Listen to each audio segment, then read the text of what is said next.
Fala pessoal, beleza? Mais um fechamento de mercado no ar, meu nome é Rafael. Que queda do mercado, né? O negócio foi brutal hoje, uma queda de 3,27%. O mercado aí fechando muito próximo da mínima do dia, fechou aí 116.012, a mínima do dia foi 115.792, tá? Então, né, 5 altas consecutivas merecia uma correção, óbvio, mas devolver quase 2 dias de alta em um dia só, eu sem dúvida nenhuma não esperava nada nesse sentido. Ainda mais que o mercado está em tendência de alta no curtíssimo prazo e com viés de alta no curto prazo, né? E, né, com o movimento de hoje tem que ficar atento. Por quê?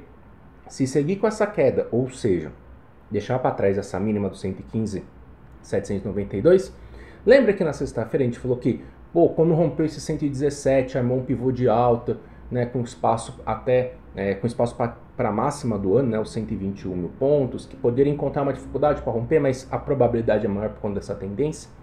Esse viés de alta de curtíssimo prazo, se seguir esse movimento de queda, vai ser anulado. A tendência de alta de curtíssimo prazo, ela só vai ser anulada abaixo dos 111 mil pontos. A gente vem falando sobre isso. Mas sem dúvida nenhuma, né, uma devolvida dessa, que a gente vai olhar no gráfico e vai entender por que chama de rompimento falso, né, não é um bom sinal. Obviamente não é bom sinal. E assim, o cenário político, esse aumento da probabilidade do Bolsonaro poder ganhar, né, do Lula aí no segundo turno no domingo, que meio que levou o mercado até onde foi, né? As estatais são um grande exemplo disso e os bancos. E justamente esses papéis que foram os que lideraram esse movimento de alta foram o que corrigiram hoje, né? E aí, né, tem essa questão aí do Roberto Jefferson, tem uma questão de saiu uma pesquisa da Atlas, que foi a que chegou mais próximo do que seria o primeiro turno, e aí mostrando que o empate técnico do Lula com o Bolsonaro, ele não está mais nesse patamar. Também a gente teve, né, no domingo, saindo alguns rumores com relação ao plano econômico do Lula. Hoje o Alckmin também postou no Twitter, lá, que não detalhando muito os planos, mas falando de responsabilidade fiscal. O que teoricamente, né, o plano, né, pelo que eu estava lendo em algumas matérias, o plano é o que ele sempre falou, né, de ter os auxílios, de você ter a questão lá do salário, né, ajuste inflacionário, tudo isso. Mas pelo que eu li, tem também um direcionamento para o mercado, que era uma coisa que o mercado estava um pouco receoso com isso, né? Então, assim,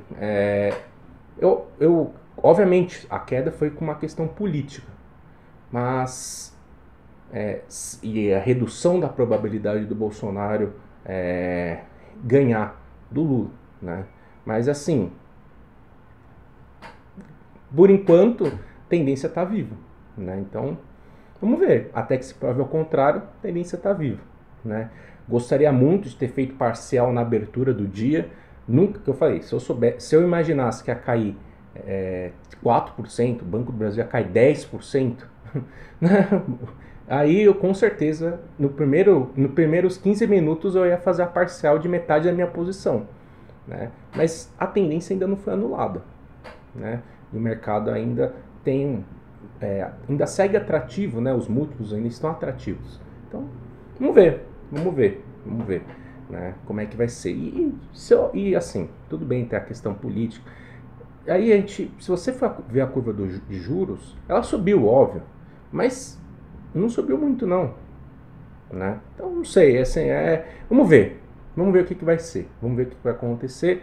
Vou obedecer à tendência. Se ela se provar falha, seria seguir com esse movimento de queda, amanhã abrir abaixo da mínima de hoje, vai ter que fazer parcial de posições e tal, e aí esperar para ver como é que vai ser o comportamento do mercado nos 111 mil pontos, né? Mas eu, sinceramente, acredito que tem um espaço para uma recuperação depois dessa forte queda de hoje, pela tendência, tá? E aí, para completar esse quadro, e esse sim tem um fundamento, na minha visão, assim, com mais base, né? É a questão do desfecho do Congresso do Partido Comunista na China. Bom, no grupo lá do Infobolsa eu fiz um resumo bem detalhado. Aqui eu vou trazer um resumo detalhado, explicando por que eu acho que foi ruim, tal. Mas, em poucas palavras, né, a gente viu um Xi Jinping concentrando ainda mais poder no totalitarismo do comunismo. A gente não viu nenhuma medida econômica para melhorar essa questão da desaceleração da economia chinesa. O PIB do terceiro trimestre veio acima do esperado. Veio, mas assim, está muito longe das metas. Muito longe das metas, né? E também não recuou em nada com relação às restrições que são as restrições impostas por conta da política de Covid-0. Então, assim, tudo que... o que eu sinto dificuldade de entender é que, olhando esse cenário para a China, olhando o que está acontecendo, e o principal gatilho que poderia vir positivo, né, um gatilho positivo de alta para a China, ele foi totalmente anulado, que foi essa questão da política do Congresso Comunista. Eu não vejo, difícil pensar num gatilho de alta para a China no curto prazo e que justifique o minério de ferro andar. Tá barato? Ele está, realmente, né? Está muito próximo da faixa dos $90 o barril, 90 dólares a tonelada, que é a mínima recente, né, do ano passado, do meados do ano passado, né? Então, vamos ver, né? Aquela questão, o risco tá ok, né? Agora, onde está o potencial de retorno nisso? Né? Então é isso que a gente tem que pensar, é isso que eu venho trabalhando aí, pensando bastante. Beleza? Bom, esse foi o resumo do dia, e lá fora foi bem bonito, né? Lá fora o negócio andou bem. Então, vamos começar falando um pouco lá de fora, falar do S&P e a gente vai pro Ibovespa. Vamos lá? Bom, o que a gente teve aqui? Estados Unidos subindo 1,20, né? Dow Jones subindo 1,30, Nasdaq subindo quase 1%, tá? Petróleo meio que no 0 a 0, tá? Meio que no 0 a 0. A gente tem uma recuperaçãozinha do gás natural, mas tá ok. A curva de juros ficou boa parte, ficou boa parte do dia em queda, só agora que deu uma recuperada e tal. Mas, em suma, o mercado norte-americano indo bem. E aquele cenário que a gente vinha comentando, de uma reversão no curtíssimo prazo, ele está muito bem estruturado. Por quê? Porque a gente tem, né, a manutenção da mínima de sexta-feira, que foi o 3.630, e a confirmação do rompimento da média móvel de 21. E agora, o grande desafio é romper justamente esse 3.800, 3.810. Porque se romper, vai confirmar esse fundo duplo. A tendência de baixa de curto prazo vai perder força, né, que ela vai ser anulada, vai perder força, e nós vamos entrar em uma tendência de alta de curtíssimo prazo, com alvo aqui na faixa do 3.920, 3.900. Tá? Então, o mercado norte-americano aí se comportando muito bem. Muito pelo contrário do que aconteceu por aqui. Né? Aqui, o mercado brasileiro fechou com essa queda de 3,27 na mínima do dia. Volume atingiu a média, né? E aí, a gente vamos entender se tem alguma divergência, alguma coisa assim. Bom, o IFR não tem divergência nenhuma, o OBV muito pelo contrário. Né? Se a gente for observar, o OBV ele caiu junto com o preço, mas ele não está nas mínimas, né? Ele vem acompanhando o preço, né? Tá vendo? Fez topo, superou o topo, e não tem nenhuma divergência aqui de volume. Então, isso para mim já é um ponto positivo.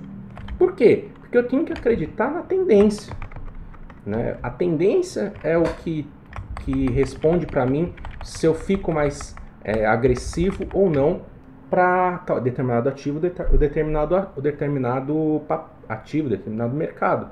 E a tendência está clara de alta de curtíssimo prazo aqui. Só que o fechamento de hoje não foi um fechamento bonito. Por quê?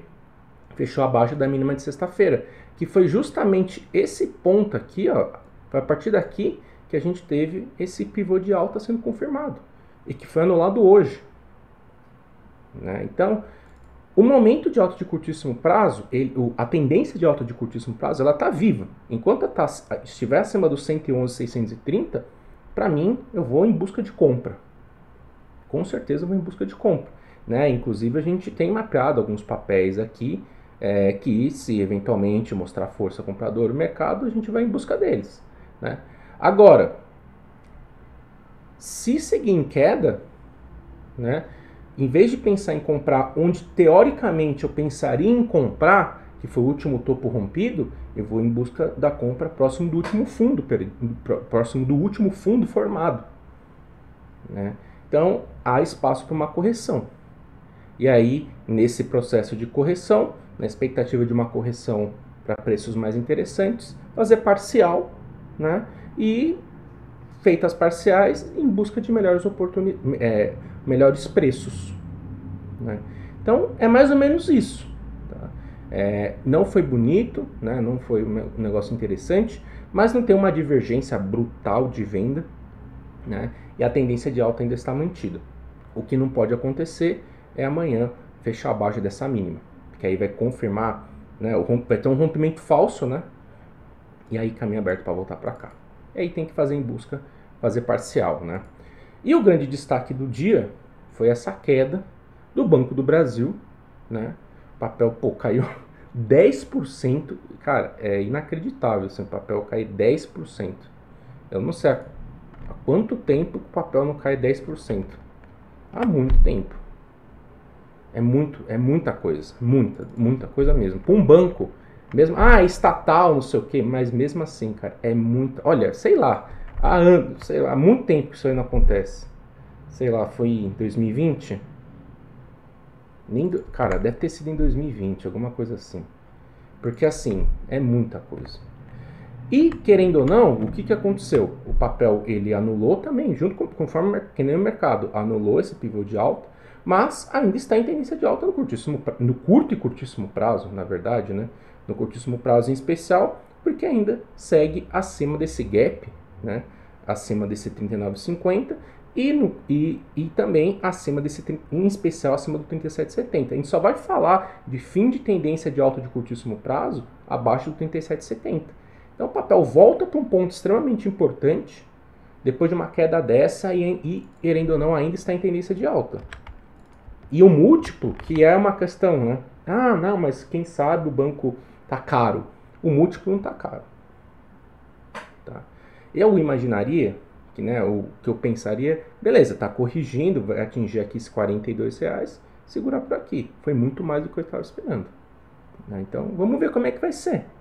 Né? Se o papel mostrar uma força compradora, por aqui uma recuperação, ele necessariamente precisa voltar acima dos R$42, né? E o grande desafio aqui é voltar, né? Superar esse hoje, né? Superar essa segunda-feira e em busca dos R$46, né? Mesma coisa para os outros bancos, né? Sei lá, vou dar um exemplo aqui de Itaú. Mesma situação. Esse está um pouco mais longe do último fundo mais importante. Mas se seguir perder a mínima, espera voltar para cá e avalia uma nova oportunidade. Porque acabou de falhar o rompimento de um topo, né? E, né, ainda não é um movimento bonito, né? Não é um movimento a favor da tendência. Muito pelo contrário. Mostra que nesses níveis aqui talvez não tenha valor o papel. Tá caro. E tem que comprar mais barato. É isso, né? Então, são essas interpretações. Agora que eu falei, para mim, o movimento de Vale, CSN caindo 8%, né, Usiminas caindo 3%, junto com Vale, isso eu acho que faz todo sentido. Porque que eu falei, onde tem gatilho para minério de ferro depois de tudo que aconteceu lá na China? Não tem, né? E aqui, graficamente falando, foi o quê? O papel voltou abaixo do 74. Para voltar a andar, precisa romper esse 74,13. Acelera a venda, você perdeu o 69,26. Então muita atenção no 69,26, tá? E para fechar aqui, Petrobras, né? O papel também liderou a queda, mas o papel tá muito bonito, né? Muito bonito mesmo. E tá voltando para o último topo. Esse aqui, ó, você vê, aqui no caso de Petrobras, a tendência, esse momento de alta que foi o rompimento dos R$34 não foi anulado. O papel está voltando para o último topo rompido. Então, por enquanto, aqui é um ponto de suporte bem importante do curtíssimo prazo. A gente só vai ver uma correção maior, né, esse momento de alta de curtíssimo prazo, Petrobras perder força somente abaixo do 32,40. Aí sim, abaixo do 32,40 o negócio começa a ficar um pouco mais estranho. Né? Aí começa a ficar um pouquinho mais estranho. Mas por enquanto está forte tendência de alta. Beleza? De destaque positivo chamou muita atenção Copel, né? Com a mudança de posicionamento, né, do Ratinho Júnior, né, governador lá do Paraná, com relação à privatização, né, colocando na mesa aí a possibilidade de uma privatização. E aí a gente viu o reflexo disso também em Sanepar, né, subindo bem pra caramba aí e retornando, né, retornando aí para os níveis de R$19. Então uma mudança bem significativa de case. Uma mudança bem significativa de case. E, bom, destaques negativos foram esse. E acho que, né, além de Petrobras, e IRB, né, mais um resultado horroroso. Papel perdendo a última mínima. E caminho aberto para novas quedas. Beleza? Então, vamos ver como é que vai ser esse comportamento do mercado com relação à mínima de hoje, se vai ter ou não falso rompimento. O que é importante? Vai lá no meu Instagram, no Rafa Investir, e confira a agenda da semana. Amanhã vai ter dado importante no Brasil, amanhã e quarta-feira, e quinta e sexta, dados muito importantes dos Estados Unidos. E também amanhã eu vou soltar a agenda de resultados da semana, que está bem lotado. Então, começou, né, a temporada de resultados e essa semana aí vai ser bem agitada, sem falar que domingo, né, a gente vai ter o segundo turno. Beleza? Então é isso, pessoal. Um grande abraço, né, um ótimo início de semana para todos nós e até mais.